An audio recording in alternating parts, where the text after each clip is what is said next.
On se trouve au quartier général de l'armée russe à Grozny, Tchétchénie, pendant la Première Guerre.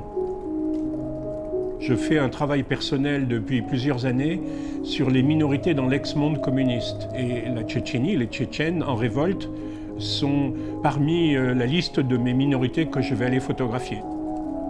J'ai fait déjà un voyage au mois de décembre. Je suis assez mal à l'aise parce que la situation est très complexe, très dangereuse. Je rentre à Paris pour Noël après avoir eu au téléphone mon fils qui avait alors 2 ans et demi et les seuls mots qu'il savait dire c'était « Papa, viens ».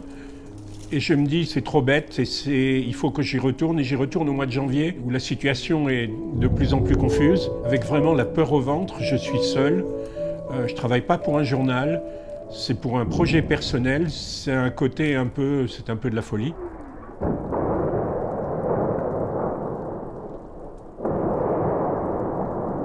On arrive au quartier général où on logera et je vois cette scène totalement surréaliste devant moi. Tu as un parc qui était un très beau parc de Grozny qui est complètement dévasté et il y a un militaire qui joue au piano.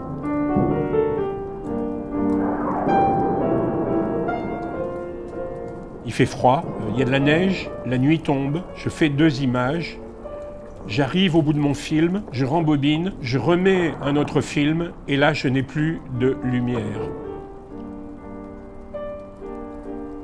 La planche contact, je crois, est le meilleur carnet qui puisse exister pour un photographe. On arrive à reconstituer des histoires de photos qu'on a fait il y a très très longtemps. Début, on est dans les rues et puis ensuite on arrive au quartier général et puis là on commence à photographier des soldats qui sont en train de se couper les cheveux entre eux et puis ou qui se réchauffent à côté d'un brasier qu'ils ont allumé et puis d'un seul coup on arrive à côté d'un tank ou pas loin d'un tank, il y a ce piano qui est là.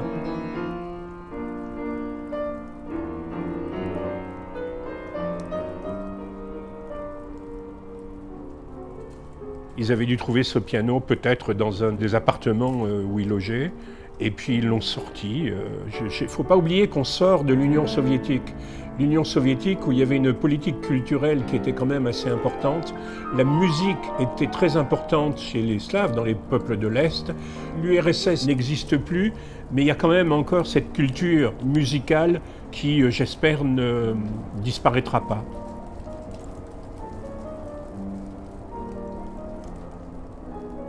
C'est vrai que c'est spectaculaire, c'est la musique, c'est l'armée russe, c'est le bazar, c'est dans le milieu de n'importe où, même si c'est dans le centre de Grozny.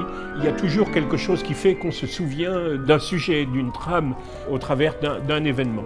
Cette photo, effectivement, a été un moment clé, a été une photo clé dans mon travail sur les minorités dans l'ex-monde communiste.